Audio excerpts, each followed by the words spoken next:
மாலை இந்த நிகழ்விலே நான் சேலத்தில் இருந்து இங்கு வந்து இந்த திருக்குறள் திருப்பணிகள் என்ற நிறைவு விழாவிலே கலந்து கொள்வதிலே மகிழ்ச்சி அடைகிறேன். இங்கே இருக்கின்ற பெருந்தகைகளில் இருவர் எனக்கு ஏற்கனவே அறிமுகமானவர்கள்.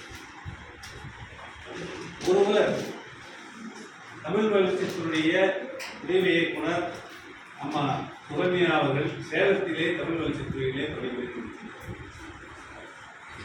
மற்றொருவர் பேரரசன் என்கிற தேசிகராசன் அவர்கள் எனது தமிழ்நாடு தமிழ்ச்சங்கள் கூட்டமைப்பினுடைய மாநில துணைத் தலைவராக பொறுப்பு வைத்து பல்வேறு கூட்டங்களிலே கலந்து கொண்டு அறிமுகமானவர். அத்தகைய வகையிலே இன்று நான் இங்கு கலந்து கொள்வது மிக எளிதாக இருந்தது. இந்த திருப்பணிகள் திருக்குறள் திருப்பணிகள் திட்டம் தமிழ்நாடு முழுசும் நடைபெற்றுக் கொண்டிருக்கிறது. ஒவ்வொரு மாவட்டத்திலே இன்னும் நடைபெற்றுக் கொண்டிருக்கிறது. ஒரு சில மாவட்டங்களில் நிறைவடைந்த நிலையிலே இருக்கின்றன. இந்த விழாவிற்கு தலைமை பொறுப்பேற்று தலைமையுரை ஆற்றியிருக்கின்ற வேப்பந்தத்தை அரசு மேல்நிலைப்பள்ளி தலைமை ஆசிரியர் திருமதி தலைமைகள் அவர்களுக்கும் வரவேற்புரை நிறுத்திய தமிழ்ச்செம்மல் வை தேசிகராசன் அவர்களுக்கும் வாழ்த்துறை வழங்க இருக்கின்ற தமிழ்நாடு அரசின் தமிழர் விருதாளர் ஐயா முத்தரசன் அவர்களுக்கும் தமிழ்நாடு அரசு ஆதிதிராவிட உயர்நிலைப்பள்ளியினுடைய தலைமை ஆசிரியர் ஐயா முனைவர் மாயக்கத்தின் அவர்களுக்கும் திருக்குறள் பயிற்றுவினர் வேப்பந்தத்தை மையத்தினுடைய திருக்குறள் மையத்தினுடைய தலைவர் திருமதி வேம்பு ஆசிரியர் அவர்களுக்கும் நன்றியுரை ஆற்றிருக்கின்ற கட்டளை ஆசிரியர் கருசாமி அவர்களுக்கும் இந்த நேரத்திலே நன்றி சொல்வதில் மிகவும் கடமை பெற்றவனாக இருக்கின்றேன். திருக்குறள் என்பது ஒவ்வொருடைய வாழ்க்கையிலும் நிரந்தர கலந்திருக்கிறது. திருக்குறள் இல்லாமல் நம் வாழ்க்கையே இல்லை. திருக்குறள் என்பது வாழ்வியல். அதான் திருவள்ளுவர் 3 பிரிவாக பிரிச்சிருக்காரு. அறம், பொருள், இன்பம் சொல்லி இவங்க வாழ்க்கையை எப்படி வாழணும் அப்படின்னு சொல்லிட்டு அறத்துப்பால முதல்ல வச்சிருக்காரு. முதல்ல நேர்மையாக வாழணும், நியாயமாக இருக்கணும். ஐயா அரண் வலியுறுத்தல பாட்டு சொல்லும்போதே 10 பொருள் சொன்னாங்க. எதுக்கு ஐயா அரண் வலியுறுத்தல சொன்னாருன்னு தெரியல. 1133 அதிகாரம் இருக்கிறது அரண் வலியுறுத்தல் மட்டும் சொன்னாருன்னா அவர் முதல் அரண் வலியுறுத்தல முதல் பொருளே என்ன தெரியுங்களா? அறத்தோடு நேர்மை நியாயமா இருந்தாவே சிறப்பு ஈடும் செல்வமும் ஈடும். ஒரு மனிதனுக்கு என்ன வேலை? பொருள் புகழ் தான் மனிதன் வாழ்றதே அதுக்காக தான். பொருள் வேணும், செல்வம் இருக்கணும், அடுத்து புகழா நம்ம தான் வாழ்க்கை. இதுதான் அந்த அரண் வலியுறுத்தல முதல் பொருள். அதுதான் சிறப்பு ஈடும் செல்வமும் ஈடும். வாழ்க்கையே முடிஞ்சிச்சு, அவ்வளவுதான் மனிதனுடைய வாழ்க்கை. அந்த அறன்னா எப்படி இருக்கணும் அப்படின்னு அந்த அரண் வலியுறுத்தலே சொல்றாங்க. அதுக்காக அவா எருளி இன்னாசோல் நான்கும் இழுக்காது என்றது அறம். அறம் தான் என்ன? எப்படி அறத்தோட வாழணும்? அறம் சொல்றாங்க. என்ன தேவை? அடுத்தது மரம் இருந்தா அது இல்லை. நேர்மையா இருக்கணும், நியாயமா இருக்கணும், உள்ளத்துல அழுக்கு இல்லாம இருக்கணும். வேற ஒரு கையில பொருள் கொடுத்தோம்னா அழுக்காயிடுச்சு. புரிஞ்சு என்ன செய்யணும்? கை அழுக்கிறோமா இல்லையா? அது அழுக்க வச்சுருக்கணும். கை அழுக்கிறோமா இல்லையா? உடல் அழுக்காயிடுச்சு, குளிச்சிடறோமா இல்லையா? காலையில் குளிக்கிறோம், மத்தியானம் குளிக்கிறோம், சாயங்காலம் குளிக்கிறோம். எப்பெல்லாம் உடல்ல நம்ம வேர்க்குதோ அழுக்காதோ நம்ம உடலை தூய்மைப்படுத்துறோமா இல்லையா? அதே மாதிரி தான் உள்ளத்தில் ஏற்படக்கூடிய அழுக்கை தூய்மைப்படுத்தணும். அழுக்க அண்ட விடக்கூடாது. அழுக்க ஆனா என்ன கெட்டியாகி உள்ளமே கெட்டு போயிடுது. அழுக்காது, அழுக்கே இல்லாத அண்ட விடக்கூடாது. கரைப்படாமல் இருக்கணும். உள்ளம் கரைப்படுறதுக்கு இடம் கொடுக்கக்கூடாது. இன்றைய பார்வையில இன்றைய சூழ்நிலை இயற்கையை மறைந்து செயற்கையான ஒரு சூழ்நிலை இருந்து இயற்கையோடு இயந்த வாழ்வு. அந்த காலத்துல இயற்கையோடு இயந்த வாழ்வு வாழ்ந்தாங்க. அதெல்லாம் இயற்கைன்னா என்னன்னு தெரியாத நிலையில எல்லாம் செயற்கையா போயிட்டு இருக்கு. காலில் போடுற செருப்புல இருந்து நம்ம உடைய உடுத்துக்கிற உடைய வரைக்கும் எல்லாமே செயற்கையா இருக்குது. அந்த காலத்துலாம் காலு செருப்பு இல்லாமல் நடந்தாங்க. உடல் வந்து பூமியில் பட்டுச்சு, மண்ணோட பட்டுச்சு. அப்போ அந்த பூமியில் இருக்கக்கூடிய பூமிக்கு இசை நம்ம உடல் வழியா, உள்ளம் வழியா, உள்ளங்கால் வழியா உச்சந்தலை வரைக்கும் பரவும். அப்படி வெறுங்காலில் நடக்கும்போது நிறைய பேர் காலில் பார்த்துருப்பீங்க, நிறைய பேர் வெறுங்காலில் வாங்கி போயிட்டு இருப்பாங்க. அது அதனுடைய நோக்கம் அதுதான். பூமியினுடைய புவியீர்ப்பு இசை நம்ம உள்ளங்காலில் பட்டு உச்சந்தலை வரைக்கும் போகணும். அப்படி வாழ்ந்துட்டு இருந்தாங்க மக்கள். அப்புறம் கட்டக்கால் செருப்புன்னு வந்துச்சு, அப்புறம் தோல் செருப்பு வந்துச்சு, இப்போ ரெக்ஷின் என்னென்னமோ செருப்பெல்லாம் போட்டுட்டு இருக்கிறோம். அதுதான் முதல்ல அந்த உள்ளம் வந்து தூய்மையாக இருக்கணும்னா உடல் தூய்மையாக இருக்கணும், வாக்கு தூய்மையாக இருக்கணும், எண்ணம் சொல் வாக்கு எல்லாமே தூய்மையாக இருக்கணும். அவா என்ன ஆசை துக்கம் சொல்லுவாரு, ஆசையே துன்பத்திற்கு காரணம். ஆசைப்படக்கூடாது, போதும். ஒரு மனிதனுக்கு வாழ்க்கை இருக்கைதான் உண்ண உணவு, அது என்ன இருக்கைதான் உண்ண உணவு, அது என்ன உடுத்துற உடை, உடுத்துற உடை.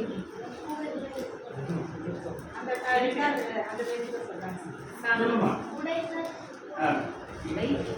இருக்க இடம், உண்ண உணவு, உடுத்துற உடை, உடுக்க உடை. அந்த காலத்துல வந்து உடையெல்லாம் இல்லாம செஞ்சாங்க. அதுக்கப்புறம் வந்து இலைத்தலைகளை மறைச்சி தன் உடல் உறுப்புகளை மறைச்சு வாழ்ந்தாங்க. அதுக்கப்புறம் வளர்ச்சி அடைய மனிதன் அறிவு வளர அவருடைய ஆடைகள் எல்லாம் பெருக்கி உடலை மறைத்து வாழ்ந்தான். இப்போ மறுபடியும் தடையெல்லாம் மாறிட்டு இருக்கு. பெப்பலாம் 3 கை செருப்பு போட்டுருக்கோம். நீங்கள் நகரத்து வழியெல்லாம் போனீங்கன்னா அரைக்கை செருப்பு போட்டுருப்பாங்க. இன்னும் சில பேர் சிலிவ் ட்ரெஸ்ன்னு சொல்லியிருப்பாங்க. இன்னும் முந்தா பணின்னு சொல்லும்போது அப்படியே போட்டுட்டு இருப்பாங்க. இப்போ உடைகள்லாம் மாறி இப்போ ஆண்கள் பெண்கள் எல்லாமே அரங்கால் தோசை 5வது படிக்கிறவங்க தான் வந்து அரங்கால் தோசை போட்டுருப்பாங்க. இப்போ ஆண்கள் பெரியவங்களும் அதே ஒரு அரங்கால் தோசை போட்டு வெளியே சுற்றுறாங்க. அது அந்த காலத்து, அதாவது சீதோச நிலைக்கு ஒப்பாக மனிதன் வந்து உடைய தீர்மானித்தான். வட நாடுகளில் ஐரோப்பா, ஆங்கிலம், பிரிட்டிஷ் இதெல்லாம் வந்து குளிர் பிரதேசம். அதனால என்ன பண்ணுவோம்னா குளிர்காலத்தில் நல்லா கம்பளி போட்டு 4-5 உடையை போட்டுட்டு இருப்பாங்க, கம்பளி ஆடையெல்லாம். வெயில் காலத்தில் என்ன பண்ணால் எல்லாமே அவுத்து போட்டு வெயில் சூரிய சன் பாத்து எடுத்துட்டு இருப்பாங்க. அவங்க தான் வந்து அரங்காசோடு போட்டுட்டு இருப்பாங்க, முண்டா பணியோடு போட்டுருப்பாங்க. இப்போ எல்லாமே நம்ம வந்து ஆண் பெண் சமங்கிற நிலையை எட்டிக்கிறதுனால உடையிலையும் ஆண் பெண் சமம் என்று அதை கொண்டு வராங்க. அதாவது என்ன நம்ம வாழ்க்கை முறை இருக்குதோ அது தவறாக புரியப்பட்டிருக்கிறது, தவறாக அறியப்பட்டிருக்கிறது, தவறாக வாழ்ந்து கொண்டிருக்கிறோம். அதுதான் வந்து அறம். முதல்ல திருவள்ளுவர் சொல்லுவார், ஏழ்மையா இருக்கணும். ஒரே ஒரு சின்ன உதாரணத்தை மட்டும் நான் முடிச்சுடுறேன். மகாபாரதம் எல்லாருக்கும் தெரியும். இதிகாசம் தமிழ்லேயே முதல்ல வந்து இதிகாசம் வந்து மகாபாரதமும் ராமாயணமும். தர்மரும் கேள்விப்பட்டிருப்பீங்க, உங்களுக்கு தெரியுதா? நான் சொல்லிடுறேன். தர்ம பிரபு தர்மன், பஞ்சபாண்டவர்கள் முதலாவது தர்மன். அவன் சூதாட்டமே வாழ்க்கையாக ஆனான். தன் சொத்து சுகத்தை இழந்தான், நாட்டை இழந்தான், அரசனை இழந்தான், அண்ணன் தம்பிகளை வச்சு சூதாட்டத்தை இழந்தான். கடைசியை தன் மனைவியே சூதாட்டத்தை வச்சு இழந்து தன் நாட்டை விட்டு வெளியேறி 14 வருடம் நாட்டை விட்டு வெளியே காட்டில் தெரிய அளவுக்கு ஆயிடுச்சு. இளமை அந்த மாதிரி அரசன் தன்னுடைய வாழ்க்கையை அறம் தவறி வாழ்ந்ததால் வீடு, மனை, மக்கள், நாடு எல்லாத்தையும் இழந்து வெளியேறி ஒரு இக்கட்டான வனத்தில் வாழ வேண்டிய சூழ்நிலைகள் வாழ்ந்தார்கள். அது வந்து அறமற்ற வாழ்க்கை. அதே மகாபாரதத்தில் கர்ணன் ஒரு பாத்திரம் இருக்கும். இதெல்லாம் பார்த்துருப்பீங்க. அவன் கேட்கறவங்களுக்கு தான் இல்லைங்கிறாம கேட்க எங்கேட்டாலும் கொடுத்துட்டே இருந்தான். அவன் எல்லாமே கொடுத்துட்டான். கடைசியில் ஒரு நாள் போர் நடக்குது. போர் வந்து அர்ஜுனன் வந்து கர்ணன் இருக்கிறாரு, அம்பு எழுதுறாரு. அர்ஜுனன் நடக்கக்கூடிய அம்பு பூரா கர்ணனுக்கு அன்பு பாயாம மழையா போய் விடுவது. எல்லாரும் ஆச்சரியப்படுறாங்க. அம்பு விட்டு அம்பு தானே பாயணும், மாலையா விடுவது. ஏன் அப்படின்னா அந்த அளவுக்கு அவன் புண்ணியம் செஞ்சிருக்கிறான், தானம் செஞ்சிருக்கிறான். இல்லை என்பதை இல்லை என்று வருபவர்களுக்கு இல்லை என்று சொல்லாமல் மாறி மாறி இதற்கு இருக்கிறதெல்லாம் கொடுத்தான். அதுதான் அறம், அதுதான் வாழ்க்கை. அவன் என்ன இருக்குதோ அதை கொடுத்தோம்.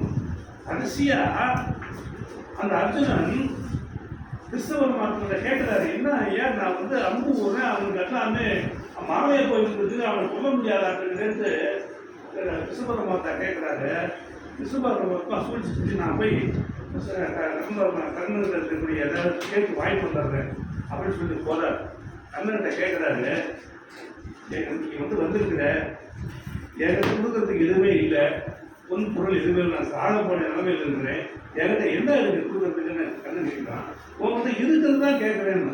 அப்போ ரொம்ப சந்தோஷம், நீ இருக்கிறத கேட்டீங்கன்னா நான் கொடுக்கறதுக்கு தயார் அப்படின்னா, நீ செஞ்ச புண்ணியமெல்லாம் கொடுன்னு கேட்கலாம்.